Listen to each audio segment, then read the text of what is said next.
Assalamualaikum warahmatullahi wabarakatuh. Alhamdulillahirrabbilalamin. Wabinastain wa ala umuri dunia wadin. Assalatu wassalamu ala asyrafil anbiya wal mursalin wa ala alihi wa sahbihi ajmain, amma ba'du. Halo semuanya, balik lagi sama aku di Learning Journal mata kuliah Public Speaking. Nah, kali ini aku sedikit sharing insight baru yang menurutku berharga banget sih dari kelas tadi, dari kelas kemarin. Jadi kalau kata Pak Adi itu, setiap kita mau memulai sesuatu, terutama sebagai seorang muslim, baiknya kita diawali dengan muhadimah. Karena itu adalah bentuk identitas kita sebagai umat muslim. Ini tuh kayak peringatan kecil sih, tapi punya makna yang begitu besar. Contohnya itu Bismillah. Bismillah ini bukan sekedar formalitas, tapi sebuah niat baik untuk memulai segala sesuatu. Seperti biasanya juga, hari ini akan ada 3 orang yang tampil ke depan untuk menunjukkan skill public speakingnya. Dan juga nanti ada yang presentasi satu kelompok. Tapi sebelum masuk ke sesi utamanya, Pak Adi itu nyuruh kita buat ngaji dulu. Jadi sekitar 10 menitan kita dapat pencerahan, mulai dari banyak yang nanya tentang sholat qadha, harta waris, serasa dapat vitamin jiwa di siang menuju sore hari. Selanjutnya ke sesi yang paling ditunggu-tunggu nih, yaitu penampilan public speaking dari 3 teman kita yang mau menunjukkan skill public speakingnya. Dan mereka semua itu punya tipe gaya bicara yang berbeda-beda, tapi kita tetap dapat maknanya. Yang pertama tampil itu ada Muhammad Train.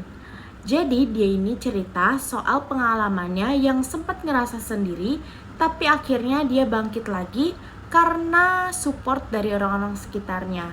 Dan pesan yang paling kuat yang menurut aku deep banget yaitu jangan pernah ngerasa sendiri, karena selalu ada orang yang peduli kita walaupun itu kita nggak sadar atau kita nggak tahu. Dan yang kedua itu ada Muhammad Yusuf Anwar. Nah, kalau ini sih jujur kayak curhat, dan dia nyelipin sedikit jokes di dalam materi dianya. Yusuf juga bilang kalau dia itu tipe yang serba bisa nih, multi talenta. Tapi justru karena itu dia banyak dimanfaatin orang. Dan dari cerita dia aku belajar bahwa bisa segalanya itu berkah, tapi kita tetap punya batasan dan tahu nih kapan kita bisa bilang enggak. Terakhir itu ada Nur Nabilah, dia bawain storytelling tentang Wali Songo. Cara dia nyampein itu rapi, ngalir, dan bikin suasana aku ngerasa gimana perjuangan Wali Songo dulu ketika menyebarkan agama Islam. Di akhir juga dia mengajak kita untuk nyanyi bersama nih tentang Wali Songo yang aku aja nggak tahu itu lagunya, tapi ternyata teman-teman aku tahu dan itu rame banget.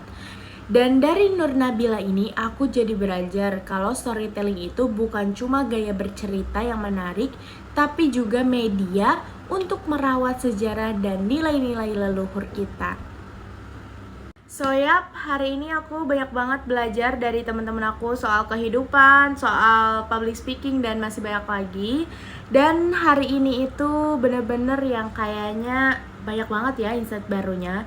Dan aku juga makin belajar bahwa public speaking itu bukan cuma sekedar ngomong gimana caranya kita ngomong, tapi juga tentang apa yang kita bawa dalam omongan itu.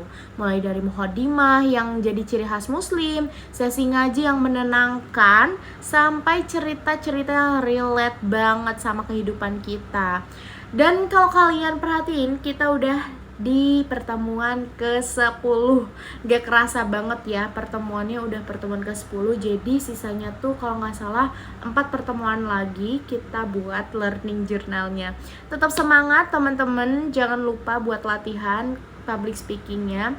Karena kalau kita gak ngelatih ya sama aja bohong. Karena kunci dari public speaking itu adalah latihan terus. Seperti yang di video-video aku bilang kemarin, bahwa kunci dari public speaking itu adalah latihan. So, cukup sekian kali ya learning journal buat pertemuan ke-10 ini. Jangan bosan-bosan ketemu sama Hani lagi, karena masih ada 4 pertemuan lagi ya. Dadah, sampai jumpa. Wassalamualaikum warahmatullahi wabarakatuh. See you the next learning journal.